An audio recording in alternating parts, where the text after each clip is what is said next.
ನಮಸ್ಕಾರ.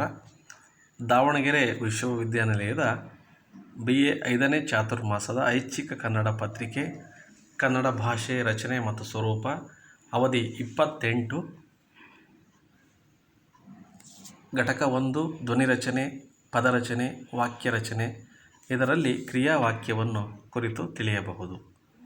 ಕಲಿಕಾ ಉದ್ದೇಶಗಳು ಕ್ರಿಯಾವಾಕ್ಯಗಳ ಬಗ್ಗೆ ತಿಳಿಯುವುದು.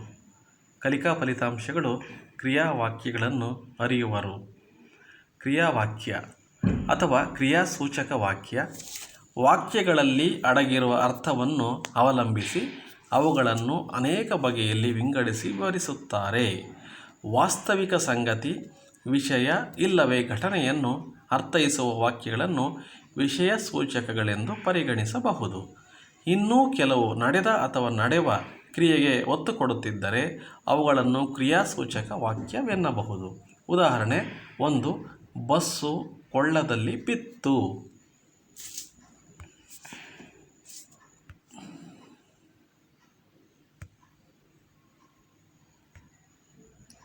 2. ನಾಯಿ ಅನ್ನವನ್ನು ತಿನ್ನುತ್ತದೆ. 3. ವ್ಯಾಕರಣವನ್ನು ಚೆನ್ನಾಗಿ ಓದಬೇಕು. 4. ಅವನ ತಲೆ ದುಂಡಾಗಿದೆ. 5. ಅವಳು ಚಂದ್ರನಂತೆ ಬೆಳ್ಳಗಿದ್ದಾಳೆ. 6. ನನ್ನ ಕಿಸೆಯಲ್ಲಿ ರೊಕ್ಕವಿತ್ತು. 7. ನನಗೆ ನನ್ನ ವಿದ್ಯಾರ್ಥಿಗಳೆಂದರೆ ಪ್ರೀತಿ.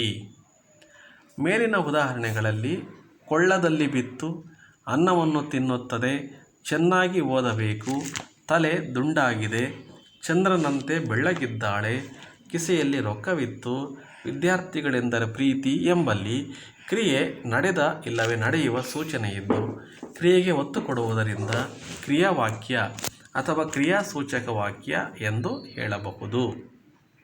ಅವಧಿಯ ಸಾರಾಂಶ: ಕ್ರಿಯಾವಾಕ್ಯಗಳನ್ನು ಉದಾಹರಣೆ ಸಹಿತ ತಿಳಿಯಲಾಗಿದೆ. ಪರಾಮರ್ಶನ ಗ್ರಂಥಗಳು: ಕನ್ನಡ ಮಧ್ಯಮ ವ್ಯಾಕರಣ ತಿ. ನಂ. ಶ್ರೀಕಂಠಯ್ಯ, ಕನ್ನಡ ವ್ಯಾಕರಣ ದರ್ಪಣ, ಕನ್ನಡ ಸಾಹಿತ್ಯ ಪರಿಷತ್ತು, ಕನ್ನಡ ವ್ಯಾಕರಣ ದರ್ಪಣ ಎಂ. ವಿ. ನಾಗರಾಜರಾವ್, ಸುಲಭ ಕನ್ನಡ ವ್ಯಾಕರಣ ಕೃ. ನಾರಾಯಣರಾವ್.